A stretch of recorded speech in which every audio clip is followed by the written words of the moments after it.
immediately be halted, and we will begin the process of returning millions and millions of criminal aliens back to the places from which they came. We will reinstate my Remain in Mexico policy.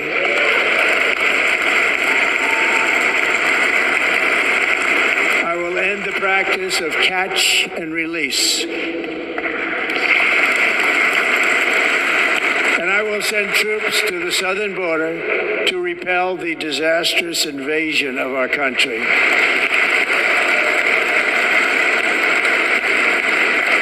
Under the orders I signed today, we will also be designating the cartels as foreign terrorist organizations.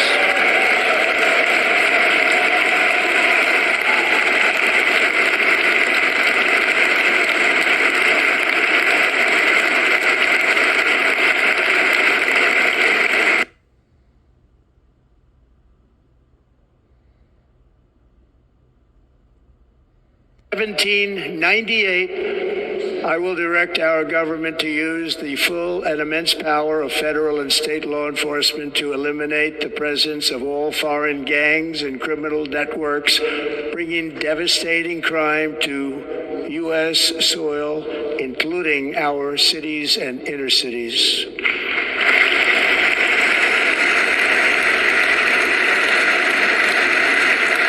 As Commander-in-Chief, I have no higher responsibility than to defend our country from threats and invasions, and that is exactly what I am going to do. We will do it at a level that nobody's ever seen before. What I am going to do. We will do it at a level that nobody's ever seen before.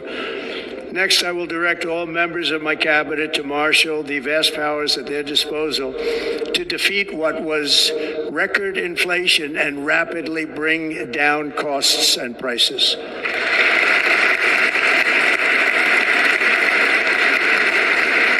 The inflation crisis was caused by massive overspending and escalating energy prices, and that is why today I will also declare a national energy emergency. We will drill, baby, drill.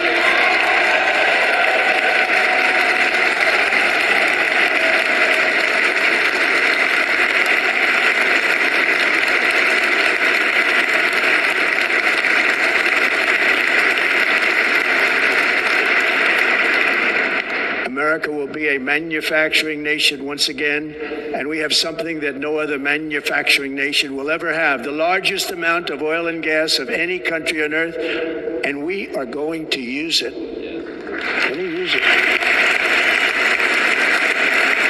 We will bring prices down, fill our strategic reserves up again, right to the top, and export American energy all over the world. We will be a rich nation again, and it is that liquid gold under our feet that will help to do it. With my actions today, we will end the Green New Deal, and we will revoke the electric vehicle mandate, saving our auto industry and keeping my sacred pledge to our great American auto workers.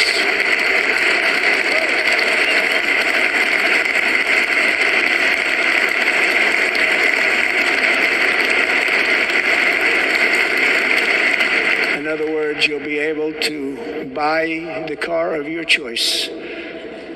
We will build automobiles in America again at a rate that nobody could have dreamt possible just a few years ago. And thank you to the auto workers of our nation for your inspiring vote of confidence. We did tremendously with their vote.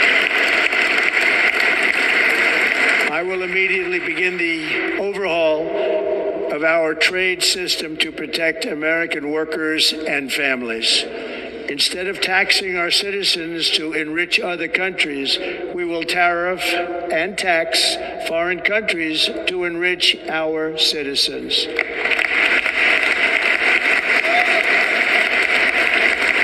For this purpose, we are establishing the External Revenue Service to collect all tariffs, duties, and revenues. It will be massive amounts of money pouring into our treasury. coming from foreign sources. The American dream will soon be back and thriving like never before. To restore competence and effectiveness to our federal government, my administration will establish the brand new Department of Government Efficiency.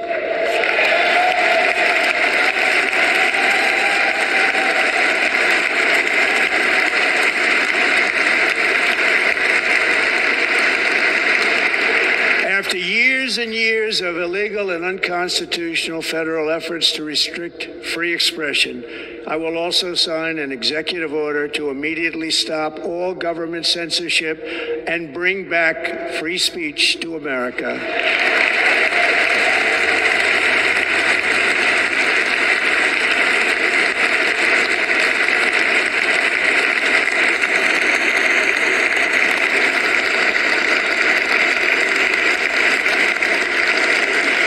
Never again will the immense power of the state be weaponized to persecute political opponents, something I know something about.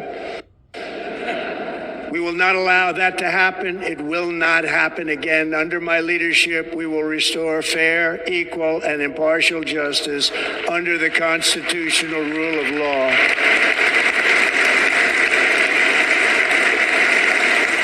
And we are going to bring law and order back to our cities.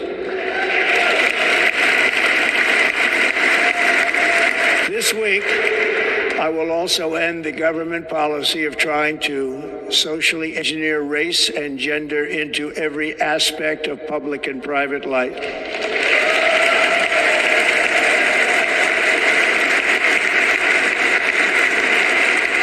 We will forge a society that is colorblind and merit-based.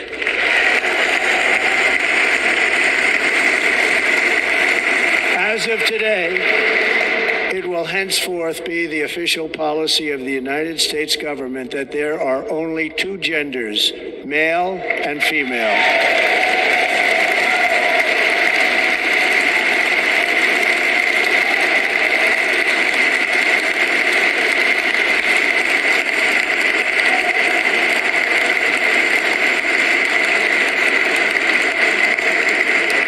This week, I will reinstate any service members who were unjustly expelled from our military for objecting to the COVID vaccine mandate with full back pay.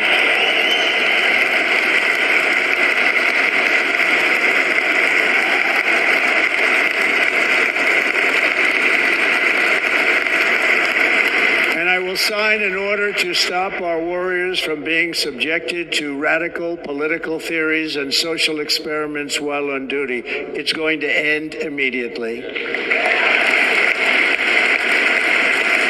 Our armed forces will be freed to focus on their sole mission, defeating America's enemies.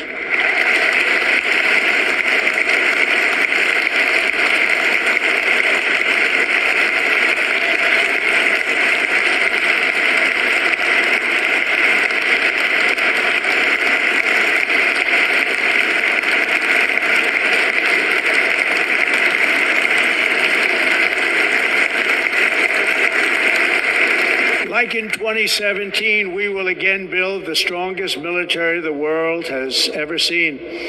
We will measure our success not only by the battles we win, but also by the wars that we end, and perhaps most importantly, the wars we never get into.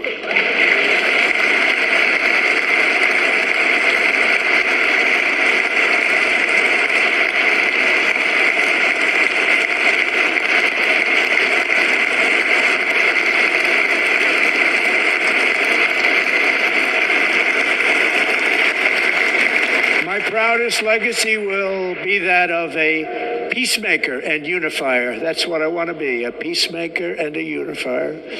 I'm pleased to say that as of yesterday, one day before I assumed office, the hostages in the Middle East are coming back home to their families.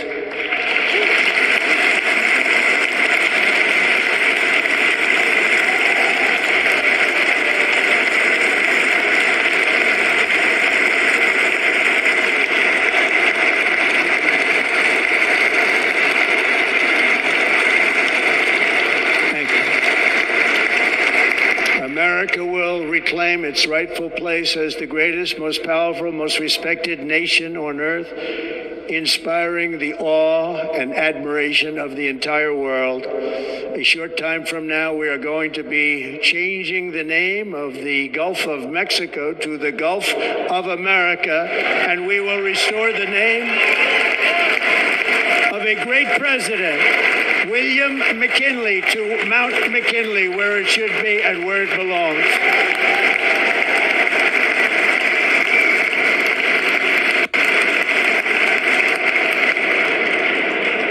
President McKinley made our country very rich through tariffs and through talent. He was a natural businessman and gave Teddy Roosevelt the money for many of the great things he did, including the Panama Canal, which has foolishly been given to the country of Panama after the United States. The United States, I mean, think of this, spent more money than ever spent on a project before and lost 38,000 lives in the building of the Panama Canal.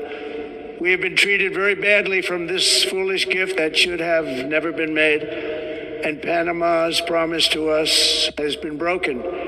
The purpose of our deal and the spirit of our treaty has been totally violated. American ships are being severely overcharged and not treated fairly in any way, shape, or form, and that includes the United States Navy. And above all, China is operating the Panama Canal.